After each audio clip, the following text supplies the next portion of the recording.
بے شمار نعمتوں سے ہمیں اور آپ کو نوازا.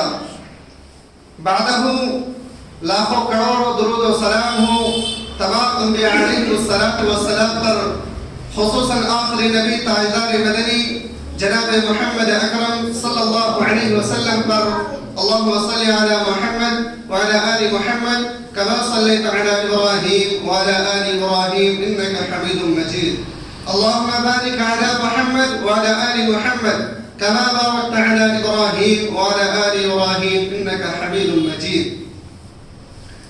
محترم سامعین کرام، حاضرین جمعہ و حاضرات، اللہ سبحانہ و تعالیٰ کا لاکھ لاکھ شکر احسان ہے کہ اس باری تعالیٰ نے ہم تمام مسلمان مومنین و مومنات کو آج پھر سے جمعہ کی نماز ادا کرنے کے لیے اکٹھے جمع ہونے کی توفیق عنایت فرمائی ہے.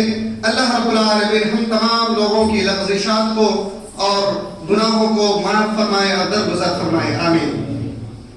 محترم سامعین کرام، پچھلے 3 خطبوں میں آپ کے سامنے 3 عظیم نعمتوں کا تذکرہ کیا جا رہا تھا اور اس کے بارے میں یہ بھی بتایا گیا کہ کل اولئک کان عنہ مسئولا. یہ اللہ رب العالمین کے ہاں اتنا عظیم مرتبے والا نعمت ہے کہ اللہ سبحانہ و تعالی ان تینوں نعمتوں کے بارے میں سب سے زیادہ ہم سے سوال کریں گے. ان تینوں نعمتوں کے بارے میں آپ کے سامنے میں مختصر انداز میں بیان فرمایا تھا. ایک کے بعد دیگرے، سب سے پہلے کان کے بارے میں بیان فرمایا تھا، پھر آنکھ کے بارے میں، پھر دل کے بارے میں، اور دل کی تشریحات کرتے ہوئے اس میں کچھ مزید ایسی بھی باتیں تھی جو ممکن تھا کہ ان باتوں کو ہم اور آپ سنیں اور اپنا جائزہ لیں کہ اس چیز پر ہم اور آپ کتنا عمل کر رہے ہیں اور اس میں ہم سے کتنی خطائیں ہو رہی ہیں. اس لیے آج کے خطبے میں آپ کے سامنے انہی باتوں کو انشاءاللہ رکھنے کی زحمت کریں گے کہ ہمارے اندر کون کون سی ایسی چیزیں ہیں جن چیزوں کو ہم اور آپ کبھی جان بوجھ کر کے کبھی انجانے ایسے عمل کر بیٹھتے ہیں. ہو سکتا ہے ہمیں اس کا احساس بھی ہوتا ہے اور کبھی ہمیں احساس بھی نہیں ہوتا ہے اور اللہ رب العالمین کے ہم ناراضگی مول لیتے ہیں. ان چیزوں کے بارے میں آپ کے سامنے آج انشاءاللہ بیان فرمائیں گے. آپ کے سامنے میں پچھلے درس میں بیان فرمایا تھا کہ دل کی صحیح علامتیں کیا ہیں اور دل کی صحیح استعمالات کیا ہیں. آج انشاءاللہ العزیز اس کے غلط استعمالات کے بارے میں آپ کے سامنے بیان فرمائیں گے. اللہ سبحانہ و تعالی نے ہمارا یہ دل بہت ہی عظیم قسم کا بنایا ہے. ہمارا یہ دل محض گوشت کا ایک چھوٹا سا لوتھڑا ہے، ٹکڑا ہے. اگر ہم اس کو گوشت کی ناحیت سے دیکھیں اس کی کوئی اہمیت نہیں ہے. جیسے جسم کی دیگر گوشت ہے ویسی اس کی بھی حیثیت ہے، لیکن اس گوشت کے اندر، اس لوتھڑے کے اندر اللہ سبحانہ و تعالی نے کچھ ایسی صلاحیتیں، کچھ ایسی قوتیں، طاقتیں اس کے اندر اللہ رب العالمین نے پیدا کی ہیں جس کی وجہ سے اس کی اہمیت، اس کی وقار، اس کی عزت بڑھ جاتی ہے. اور وہ چیز ہے اس کے اندر احساسات، جذبات، خواہشات، عقائد و نظریات کا پیدا ہونا اور غور و فکر کا پیدا ہونا، اس کا ختم ہونا، یہ اصل اہمیت رکھتی ہے. نہیں تو اس کی بھی حیثیت ایسی ہی ہے جیسے ہمارے جسم کے دیگر حصوں کی حیثیت ہے. سب سے پہلے حضرت انس رضی اللہ تعالی عنہ کی ایک حدیث، بہت ہی پیاری حدیث ہے. وہ حدیث میں حضرت انس رضی اللہ تعالی عنہ بیان فرماتے ہیں کہ اللہ کے رسول صلی اللہ علیہ وسلم نے ارشاد فرمایا کہ ہر انسان کا ایمان پختہ ہونے کے لیے، عقیدہ درست ہونے کے لیے سب سے اہم بنیادی چیز جو ہے وہ ہر انسان کے لیے سب سے بڑھ کر دنیا میں جتنی بھی چیزیں ہیں، اپنا نفس بھی، اپنا ماں باپ، اپنے والدین، اپنے رشتہ دار، جتنے بھی لوگ ہیں، اپنا مال و دولت تمام کے تمام تر چیزوں سے بڑھ کر کے اس کی محبت اللہ اور اس کے رسول کے ساتھ ہونی چاہیے. اگر اس کا ایسی محبت ہے تو پھر وہ دنیا و آخرت دونوں میں کامیاب ہے. حضرت انس رضی اللہ تعالی عنہ بیان فرماتے ہیں کہ اللہ کے رسول صلی اللہ علیہ وسلم نے ارشاد فرمایا 3 خصلتیں ایسی ہیں اگر وہ تینوں خصلتیں جس انسان کے اندر پایا جائے وہ انسان ایمان کی مٹھاس کو ایمان کی حلاوت کو محسوس کر لیتا ہے اور اس کو پا لیتا ہے. پہلی چیز اللہ کے رسول صلی اللہ علیہ وسلم نے ارشاد فرمایا من کان اللہ ورسولہ احب الیہ مما سواہما. پہلی چیز یہ ہے کہ وہ شخص اللہ اور اس کے رسول کے ساتھ دنیا کی ہر چیز سے بڑھ کر کے محبت کرنے والا ہو جائے. یعنی وہ انسان دنیا میں جتنی بھی چیزیں ہیں ان تمام کے تمام چیزوں سے بڑھ کر کے اللہ اور اس کے رسول کے ساتھ محبت کرنا شروع کر دے تو اس کے اندر ایمان کی مٹھاس آ جائیں گی, وہ ایمان کی حلاوت کو محسوس کرنا شروع کر دیں گے. دوسری چیز وَمَنْ أَحَبَّ لَا يُحِبُّهُ إِلَّا اللَّهُ. اس شخص نے جس شخص کے ساتھ بھی محبت کی ہو محض اللہ اور اس کے رسول کے خاطر کیا ہو, اس کی محبت اس بنیاد پر ہو کہ اللہ اور اس کے رسول سے وہ محبت کرتا ہو, یعنی اللہ اور اس کے رسول کی خاطر اس شخص سے اس نے محبت کی ہو تو اس نے ایمان کی مٹھاس کو حلاوت کو محسوس کر لیا ہو.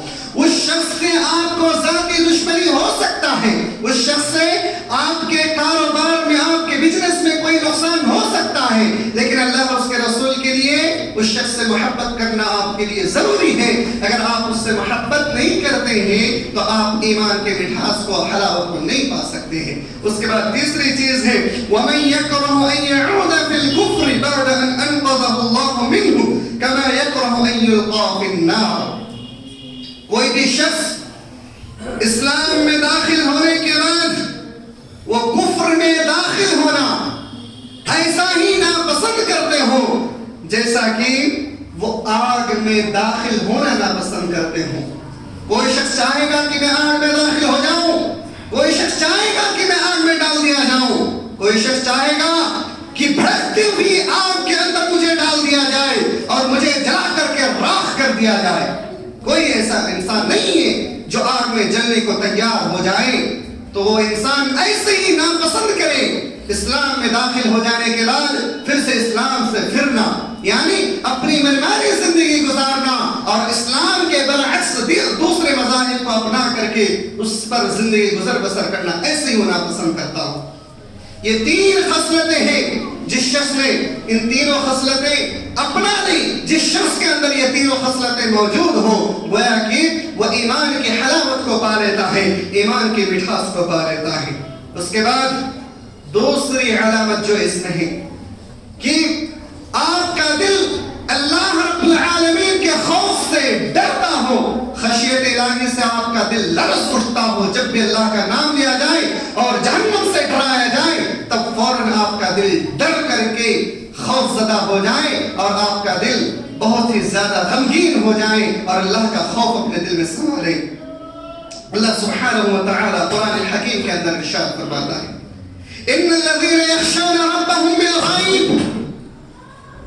کون ہے ایسا شخص جو بہت ہی بڑا اجر کا مستحق ہونا چاہتا ہے؟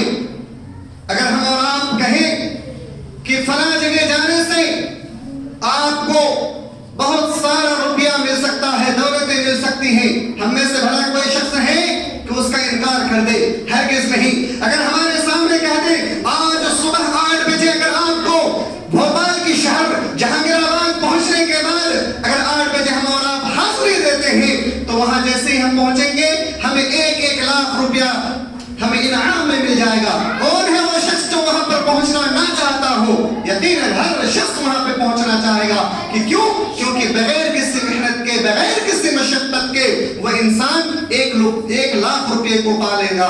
اسی لیے اللہ رب العالمین فرماتا ہے ایسا ہی ہے جو اللہ رب العالمین کو بغیر دیکھے اللہ رب العالمین سے ڈرتا ہو, خوف کھاتا ہو, اس کے لیے لہم اجر عظیم, اس کے لیے اتنا بڑا اجر ہے کہ اس کو محسوس بھی نہیں کرتا، بہت بڑا اجر ہے اس کے لیے. سبحان اللہ. جو شخص اللہ رب العالمین کو بغیر دیکھے اللہ رب العالمین سے ڈرتا ہوں. اس کے بعد فرمایا وَأَمَّا مَنْ خَافَ مَقَامَ رَبِّهِ وَنَهَى النَّفْسَ عَنِ الْهَوَىٰ. جو شخص اللہ کے سامنے کھڑا ہونے سے ڈرتا ہو اور اپنے خواہشات کو روکے رکھا ہو، اس کے لیے فَإِنَّ الْجَنَّةَ هِيَ الْمَأْوَىٰ. اس کے لیے جنت ہے، وہ جنت کا مستحق ہے. جو شخص اللہ رب العالمین کے سامنے کھڑا ہونے سے ڈرتا ہو اور اپنے خواہشات نفس کو روکتا ہو. میرا دل کہتا ہے کہ میں برائی کروں، میرا دل کہتا ہے میں مہربانی کروں، میرا دل چاہتا ہے کہ میں جب چاہوں تب اللہ کی عبادت کر لوں، جب چاہے اللہ کی عبادت سے روح گردانی کروں. میرا من چاہتا ہے میں جیسی ہو ویسی منمانی زندگی گزاروں، کبھی اللہ کو یاد کر لوں، کبھی اللہ کو بھلا دوں. ایسی منمانی زندگی ہرگز نہیں گزارتا ہو. وہ شخص ان تمام کے تمام چیزوں پر کنٹرول کرتے ہوئے، اپنی خواہشات کو مارتے ہوئے اللہ اور اس کے رسول کی زندگی کو اپناتا ہو، صحابہ کرام کی زندگی کو اپنا لیا ہو اور اسی کے مطابق اپنی زندگی گزارتا ہو. اللہ رب العالمین فرماتا ہے ایسے شخص کے لیے جنت ہے. سبحان اللہ. صرف خواہشات نفس کو کنٹرول کرنے کی وجہ سے، خواہشات نفس کو روکے رکھنے کی وجہ سے اور اللہ کے سامنے کھڑا ہوتے وقت ڈرنے سے ایسے شخص کو اللہ رب العالمین جنت کی بشارت دے رہا ہے کہ اس کے لیے جنت ہے. اس کے بعد ہمارا اور آپ کا دل میں ایک دوسرے کے لیے ہمدردی کا ہونا، صلہ رحمی کا ہونا بھی بہت بڑا ضروری ہے. ہمارا اور آپ کا ایک دوسرے کے لیے ہمدرد ہونا اسلام کا ایک اہم حصہ ہے. ہمارا دل اگر ایک دوسرے کے لیے ہمدرد نہیں ہے تو ہم پورے اسلام میں داخل نہیں ہوئے ہیں. اللہ رب العالمین قرآن حکیم میں ارشاد فرماتا ہے لَقَدْ جَاءَكُمْ رَسُولٌ مِّنْ أَنفُسِكُمْ. ہم نے تمہارے پاس ایک رسول کو بھیجا، تمہارے پاس ایک رسول آیا جو تمہارے ہی میں سے تھا، باہر سے کوئی نہیں تھا، نہ فرشتہ تھا، نہ جنات تھا، نہ کوئی اور تھا، کوئی اور مخلوق میں سے نہیں تھا، بلکہ تم ابن آدم ہی میں سے ایک رسول تمہارے پاس آیا. عزیز علیہ. جب تمہیں کوئی تکلیف پہنچتی ہے تو اس سے تکلیف ہوتی ہے، جب تمہیں کوئی تکلیف پہنچتی ہے تو اسے غیرہ محسوس ہوتی ہے، اسے بھی تکلیف ہوتی ہے. اور ما عنتم حریص علیکم. اور تمہیں جب فائدہ پہنچتا ہے تو اس کے وہ خواہش مند ہوتے ہیں تمہیں فائدہ پہنچے. اور فرمایا بالمؤمنین رؤوف الرحیم. اور مومنین کے لیے وہ شفیق ہیں اور مہربان ہیں. اللہ کے رسول صلی اللہ علیہ وسلم کے بارے میں بیان فرماتے ہیں کہ اس امتی والوں کے لیے پیغام ہے کہ رسول اللہ صلی اللہ علیہ وسلم باہر سے کوئی شخص نہیں آیا ہوا ہے، یہ تم ہی میں سے ایک شخص ہے. یعنی نہ تو فرشتہ ہے، نہ جناتوں میں سے ہے، نہ دیگر کسی اور مخلوق سے آیا ہوا ہے، بلکہ تمہارے ہی میں سے ابن آدم ہی میں سے ایک شخص ہے جو تمہارے لیے رسول بنا کر کے تمہارے درمیان میں بھیجا گیا. جب تمہیں دنیاوی کوئی فائدہ پہنچتا ہے یا اخروی فائدہ پہنچتا ہے تو اس سے وہ خوش ہوتے ہیں اور دل میں خواہش مند ہوتے ہیں اللہ اسے مزید دنیا اور آخرت کا فائدہ پہنچا. اور جب تمہیں دنیا و آخرت دونوں کے کوئی نقصانات پہنچتا ہے، یعنی جب ہم اور آپ کوئی گناہ کرتے ہیں تو اللہ رب العالمین سے تکلیف کرتے ہوئے عاجزی و انکساری کا اظہار کرتے ہیں اللہ اس کو بخش دے، اسے ہدایت یافتہ بنا دے. اور جب ہمیں کوئی اچھا فائدہ محسوس ہوتا ہے، یعنی ہماری جب نیکیاں ہوتی ہیں، اچھائیاں ہوتی ہیں، اس سے بڑا خوش ہوتا ہے. سبحان اللہ. دنیاوی مفاد ہو یا اخروی مفاد ہو، دونوں اعتبار سے خوش ہوتے ہیں. ہمارے لیے دنیاوی نقصانات ہو، اخروی نقصانات ہو، دونوں اعتبار سے اللہ کے رسول صلی اللہ علیہ وسلم غم زدہ ہوتے ہیں، تکلیف ہوتے ہیں. اور ہم امتیوں کے لیے، ہم تمام لوگوں کے لیے وہ شفیق ہیں، رحیم ہیں. سبحان اللہ. ایسا انسان ملنا ناممکن ہے. اللہ کے رسول صلی اللہ علیہ وسلم کو ایسا انسان بنا کر کے ہمارے لیے رحمت للعالمین بنا کر کے بھیجا، ہمیں اس کا امتی بنایا، ہمیں اس کا امتی ہونے کا شرف ملا. لیکن ہم اور آپ اللہ اس کے رسول کو ٹھکرا کر کے اپنے آپ کو جہنمی بنانے کی کوشش کرتے ہیں۔ اللہ اس کے رسول کی تابع و فرما برداری کرنے کے بجائے اس کی نافرمانی کر کے ہمارا اپنے آپ کا ٹھکانہ نار بنا لیتے ہیں، جہنم بنا لیتے ہیں۔ اللہ کے رسول صلی اللہ علیہ وسلم کو بڑی تکلیف ہوتی ہے جب ہمارا آپ نافرمانیاں کرتے ہیں اور درگزر کرتے ہیں، اور جب ہم اور آپ اپنی منمانی زندگی گزارنا شروع کر دیتے ہیں۔ اس کے بعد فرمایا کہ ہمارا یہ دل کبھی کبھی ہمارا دل بیمار بھی ہو جاتا ہے۔ جس طریقے سے ہمارا جسم بیمار پڑ جاتا ہے، اس کو ہم اصلاح کرنے کے لیے، اس کو ہم درست کرنے کے لیے کتنا کوشش کرتے ہیں، ایسا ہی کبھی کبھی ہمارا دل بھی بیمار پڑ جاتا ہے۔ اور ہمارے دل بیمار پڑ جانے کی پہلی علامت ہے کہ ہمارا دل ایک دوسرے کے لیے سخت ہو جاتا ہے، اللہ اور اس کے رسول کے لیے سخت ہو جاتا ہے۔ ہم اور آپ قرآن و حدیث کی باتیں سنتے تو ہیں لیکن اثر نہیں ہوتا ہے۔ ہم اور آپ ایک دوسرے کے ساتھ صلح رحمی کرنے کی باتیں سنتے تو ہیں لیکن صلح رحم نہیں ہوتے ہیں۔ ہم اور آپ جنت و جہنم کی باتیں تو سنتے ہیں لیکن ہمارا دل سخت ہو جاتا ہے، نرم نہیں پڑتا ہے، کبھی بھی اللہ سے گھبراتا نہیں ہے، ڈرتا نہیں ہے۔ تو سب سے پہلی علامت یہ ہے کہ ہمارا دل سخت ہو جاتا ہے۔ اللہ سبحانہ و تعالی نے ہم مومنین کو خطاب فرما رہا ہے بنی اسرائیلوں کا واقعہ سنا کر کے کہ ان کا بھی دل ایسا ہی ہو گیا تھا کہ جب ان کے سامنے معجزات پیش کیے گئے، ان کے سامنے طرح طرح کی آیتیں پیش کی گئی، تو وہ لوگ ان کو دیکھنے کے بعد بھی سخت دل ہو گئے، اور سخت نہیں بلکہ اتنا سخت ہو گئے کہ پتھروں سے زیادہ سخت ہو گیا۔ سبحان اللہ، پتھروں سے بھی زیادہ سخت ان کا دل ہو گیا۔ اللہ سبحانہ و تعالی سورہ بقرہ کے اندر ارشاد فرماتا ہے ثم قست قلوبكم من بعد ذلك فهي كالحجارة او اشد قسوة، تمہارے دل آیتوں کو دیکھنے کے بعد، نشانیوں کو دیکھنے کے بعد سخت ہو گیا۔ کتنا سخت؟ پتھروں سے بھی زیادہ خطرناک سخت ہو گیا۔ پتھروں کو ہم اگر توڑنا چاہیں گے فوراً نہیں توڑ سکتے، اتنا سخت ہوتا ہے۔ اس سے بھی زیادہ سخت آیتوں کو دیکھنے کے بعد، نشانیوں کو دیکھنے کے بعد، اللہ کے معجزات کو دیکھنے کے بعد بھی اس سے زیادہ سخت ہو گیا۔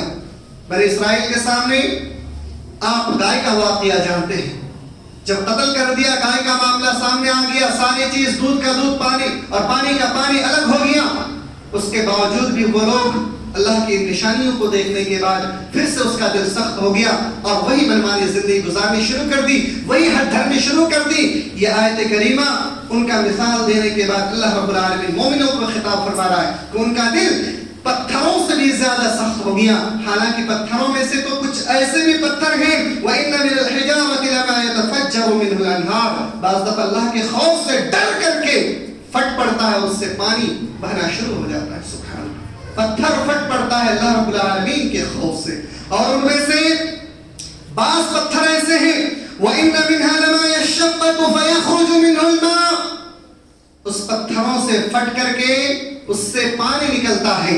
اور اس میں سے بعض پتھر ایسے ہیں کہ وَإِنَّ مِنْهَا لَمَا يَهْبِطُ مِنْ خَشْيَةِ اللَّهِ، اللہ کے ڈر سے وہ نیچے گر پڑتا ہے، اوپر سے نیچے آ جاتا ہے۔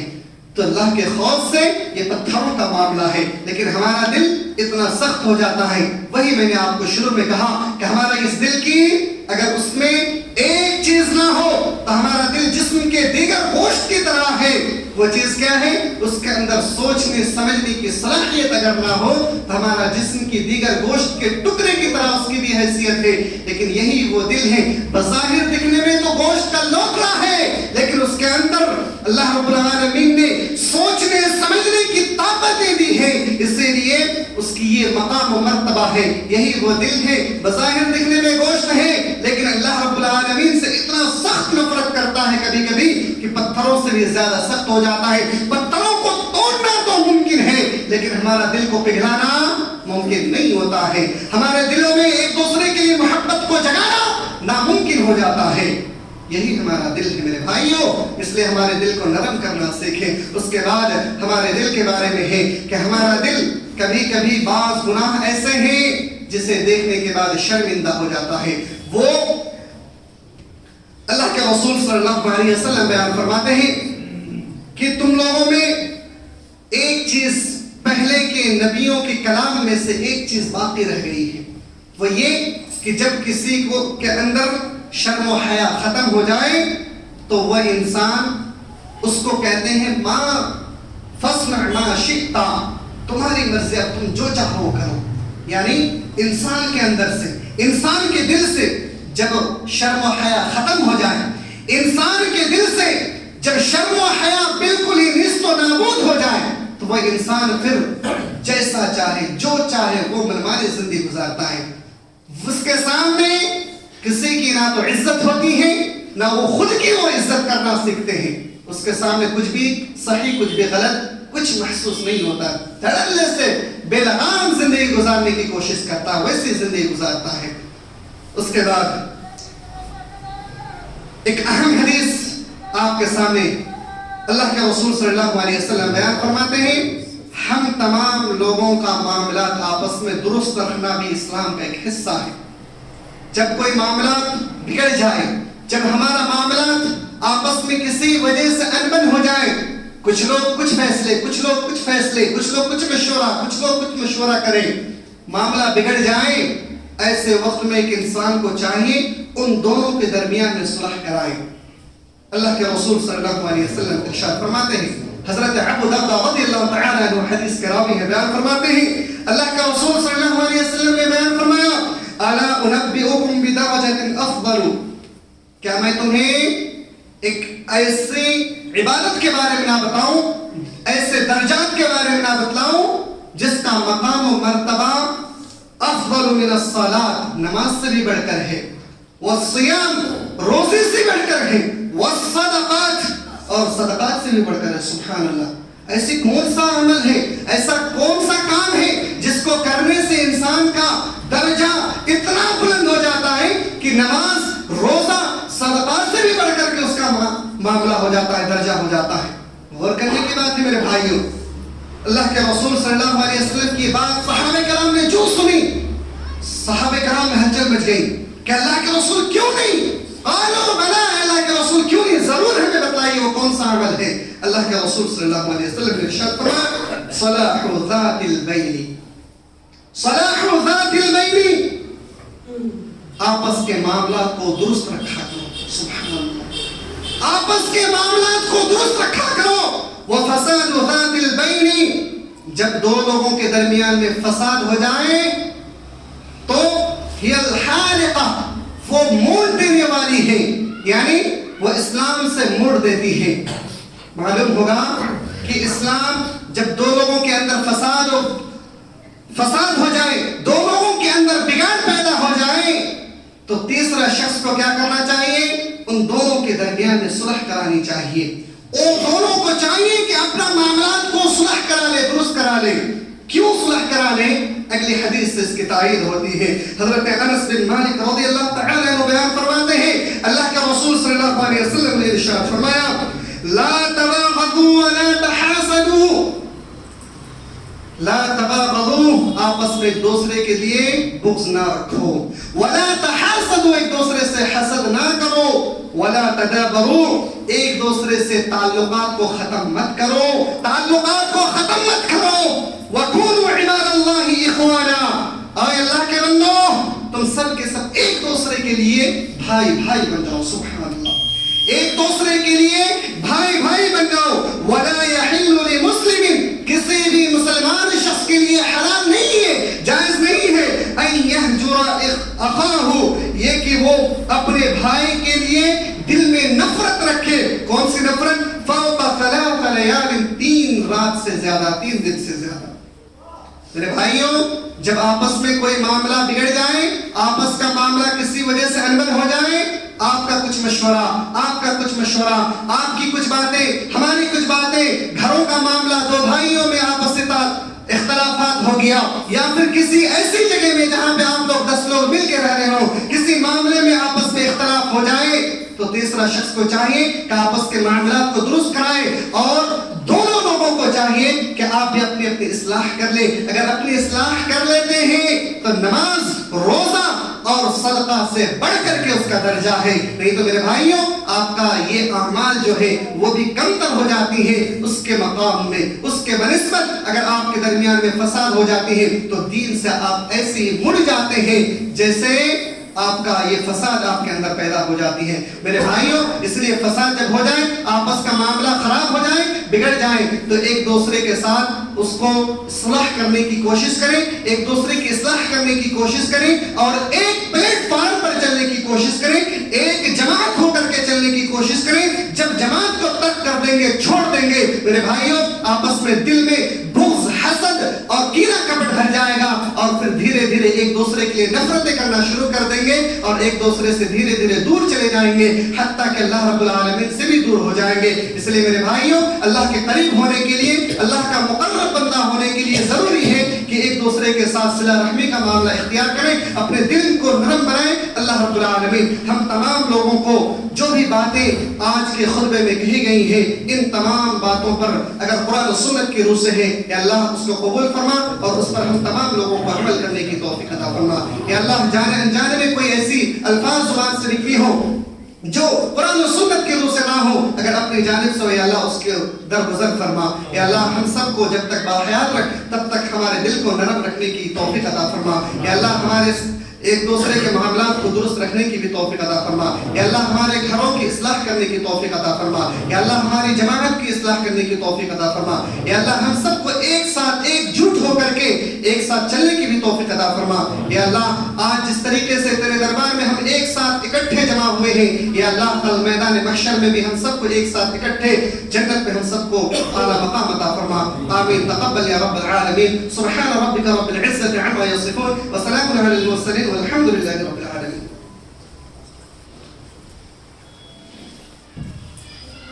إن الحمد لله نحمده ونستعينه ونستغفره ونؤمن به ونتوكل عليه ونعوذ بالله من شرور أنفسنا ومن سيئات أعمالنا. من يهده الله فلا مضل له ومن يضلل فلا هادي له, وأشهد أن لا إله إلا الله وحده لا شريك له.